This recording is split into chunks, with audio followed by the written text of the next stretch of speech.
Live TV, सच सबसे आगे। दोस्तों, स्वागत है आपका द लाइव टीवी में। मैं अब्बास हफीज हूं।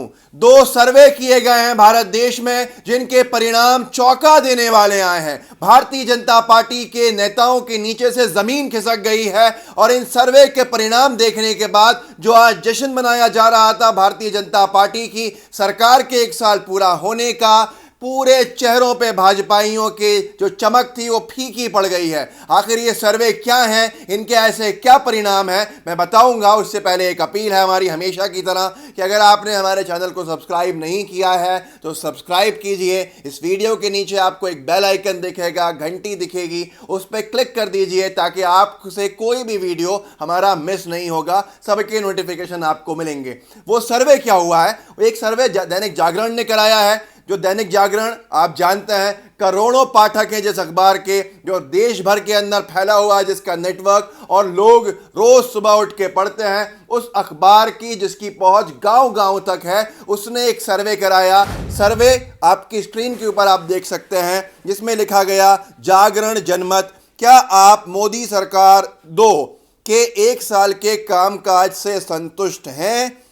और नीचे लिखा हाँ और नहीं। तो लोगों ने 70% लोगों ने लिखा है, लोगों ने कहा है कि वो मोदी सरकार के दूसरे कार्यकाल से बिल्कुल संतुष्ट नहीं है। ये चौंका देने वाली बात है, जिससे मोदी जी, मोदी सरकार की, भारतीय जनता पार्टी की नींद उड़ गई है। सोच सकते हैं आप क्या? देश भर के सर्वे के अंदर, इतने बड़े अखबार के सर्वे में 70% लोग कहते हैं कि वो दूसरे कार्यकाल से संतुष्ट नहीं है। आगे आने वाला सर्वे और चौंका देने वाला है। ये चौंका देने वाला सर्वे कैसे हुआ है आपको मालूम है? ट्रेनों के अंदर मारामारी हो रही है, सड़कों के ऊपर मजदूर तड़प रहा है, ट्रेनों में मजदूर दम तोड़ रहा है, पूरी अर्थव्यवस्था चौपट है और मोदी सरकार को मजदूरों की फिक्र नहीं है, गरीबों की फिक्र नहीं है। इसके चलते पप्पू यादव देश के एक नेता हैं जिन्होंने सर्वे किया अपने सोशल मीडिया प्लेटफॉर्म पे, और उस सर्वे के अंदर चौंका देने वाला आंकड़ा आया। पप्पू यादव जी ने लिखा, आप देखिए स्क्रीन पे, क्या श्रमिक ट्रेन का समय पर परिचालन सुनिश्चित करने के लिए? क्योंकि आपको बताता हूं एक बार इस बात को। आपको मालूम है कि जो जहां पर एक दिन में ट्रेनें जाती थीं, वहां पर अब ट्रेनें रास्ता भटकने के बाद, उत्तर की ट्रेन दक्षिण में जाकर वापस आने की वजह से 7-7 दिन में पहुंच रही है, जिसकी वजह से भूखे प्यासे मजदूर दम तोड़ रहे हैं। इसी के संबंध में पप्पू यादव ने लिखा, क्या श्रमिक ट्रेन का समय पर परिचालन सुनिश्चित करने के लिए पीयूष गोयल और रेल अधिकारियों को उसमें बांधकर 47 डिग्री तापमान पर भारत भ्रमण कराना चाहिए? मतलब यह था जैसे मजदूरों को ये करा रहे हैं। तो लोगों ने 83% लोगों ने लिखा है हाँ, ये करना चाहिए कि पीयूष गोयल को बांध देना चाहिए ट्रेन से, रेल के अधिकारियों को ट्रेन से बांध देना चाहिए। 47 डिग्री की तपती हुई गर्मी में तब ट्रेनें ज़रा में पहुंचा दी जाएंगी, क्योंकि मोदी सरकार को जान की कीमत जो है वो बड़े सूट बूट वालों की है, ना कि हमारे गरीब मजदूरों की। अब यहाँ पर सबसे बड़ी आपको जानने के लिए जो बात होगी दोस्तों, आप सबको मालूम है कि मोदी सरकार हर मोर्चे पे फेल हो गई, हर मोर्चे पे नाकाम हो गई। लेकिन कहीं आपने देखा कि गोदी मीडिया ने सवाल किए?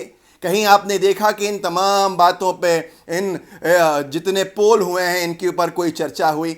मोदी सरकार से कोई सवाल किए? मज़दूरों को लेके गोदी मीडिया ने सवाल पूछा या नहीं पूछा?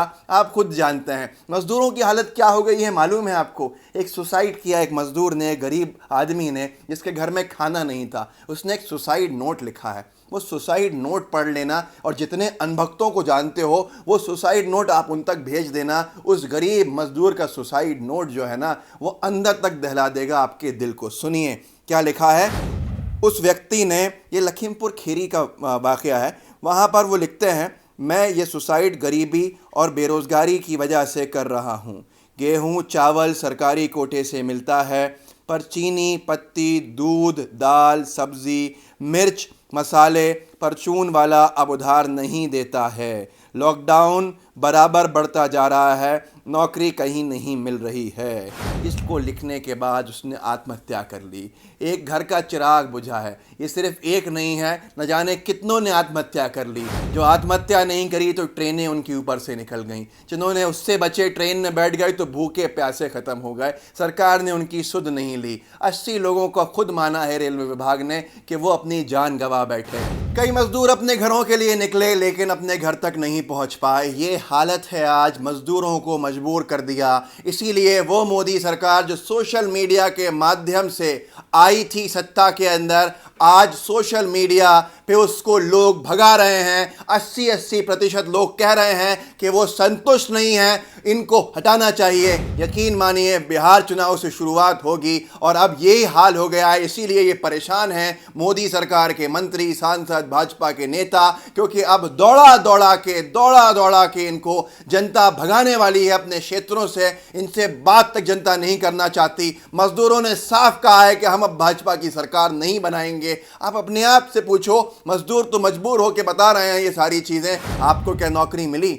आपके घर के अंदर क्या हालात अच्छे हुए? रोजगार आया या बेरोजगारी बढ़ी? आपके आसपास भुखमरी, इस तरह की परेशानियां दिख जाएंगी। आपके मोहल्ले में किसी को सरकारी नौकरी मिली हो तो बताइएगा, अपने दिल से पूछिएगा। अनभक्तों से हमारा वीडियो शेयर कीजिएगा ज़रूर और जवाब मांगिएगा उनसे। ये वो मोदी सरकार है जो सोशल मीडिया के दम पे आई थी, अब सोशल मीडिया पे ही दम तोड़ती नज़र आ रही है। आपको लगता है ये वीडियो अच्छा है तो शेयर कीजिएगा। हमारे साथ जुड़े रहिए, आपके जुड़ने से ताकत हमारी बनती है। हम निरंतर मोदी सरकार से वो सवाल पूछते हैं जिसमें गोदी मीडिया थरथराती है। जय हिंद, जय भारत। लाइव टीवी, सच सबसे आगे।